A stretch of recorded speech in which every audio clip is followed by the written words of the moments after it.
President Obama will hold a news conference just hours from now, just before 3 o'clock this afternoon. White House speechwriters today may be looking up synonyms for shellacking. That's how the president described Democrats losing the House just 4 years ago. White House aides tell me this morning the president called Senator McConnell this morning and left a message, the two unable to connect. President Obama will meet with congressional leaders from both parties at the White House on Friday, we are told. Advisors say the president is, quote, clear-eyed. That's the language they used about the results. Anxious to get to work, another phrase they gave us. McConnell also struck a conciliatory tone in his speech last night, saying, quote, just because we have a two-party system does not mean we have to be in perpetual conflict. House Speaker John Boehner said it's time for government to start getting results. So will this all usher in a new era of change in Washington? This is the way that the New Time magazine sees things. There's Mitch McConnell's face, and the president, well, eat your heart out with that, I guess. Republican Congressman Greg Walden of Oregon is chair of the National Republican Congressional Committee. He is joining us now live. And Congressman Walden, congratulations. We appreciate your time. Thanks so much. Thank you, Peter. Good to be with you. Were you among those Republicans that got a call from the president last night? Not that I'm aware of. All right. I don't believe so, no. If you left you a message, I trust you'll get it soon. So where do you think Republicans can cooperate with the president and get something real done for the American public right now that is clearly ready for results? They are, and I agree with Speaker Boehner and Leader McConnell.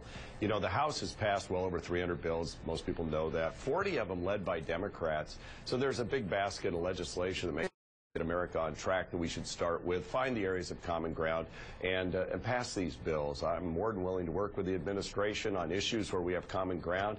The Americans expect us to put the campaign weaponry aside and get to work, solving the problems, getting better paying jobs. I think energy is a clear place where we have common ground.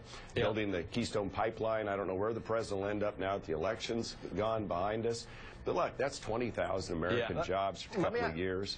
Let me ask you specifically about immigration right now, because I know it's a topic that has been significant, a significant dividing point for both parties. Will Republicans pass an immigration reform bill that the president will sign in these next 2 years? Well, again, it's hard to predict anything until we see the attitude of the administration, hopefully an improvement in their Legis Affairs operation, so that we can figure out where there is common ground. We all know it's a problem. I believe it's a federal problem that demands a federal solution. We need to get control of our borders, but we also need to deal with people who are here, who we need, working in all kinds of different capacities. I grew up on a cherry orchard. I represent an ag district. I chair the high-tech committee, the technology and committee. We need a lot of guest workers to get America moving.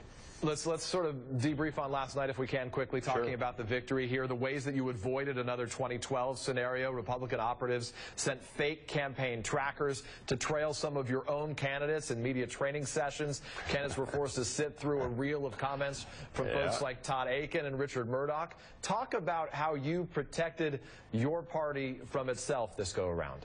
Well, first of all, really good candidates emerged, chosen by Republicans in their districts. We were hands-on from the very beginning with them and their campaigns. That's we learned a real lot. Difference. It is. I mean, we do a lot of murder boarding with the candidates, but beyond that, we tackled two big issues that were really important. First, data and digital. Our polling stunk 2 years ago. We were off. First meeting I had was with our pollsters to say, ladies and gentlemen, you gave us bad paid for it. Let's not repeat it. That played out. We figured out data, digital, on the ground, and online fundraising. We raised more at the NRCC in September than all of 2011 and 12 combined.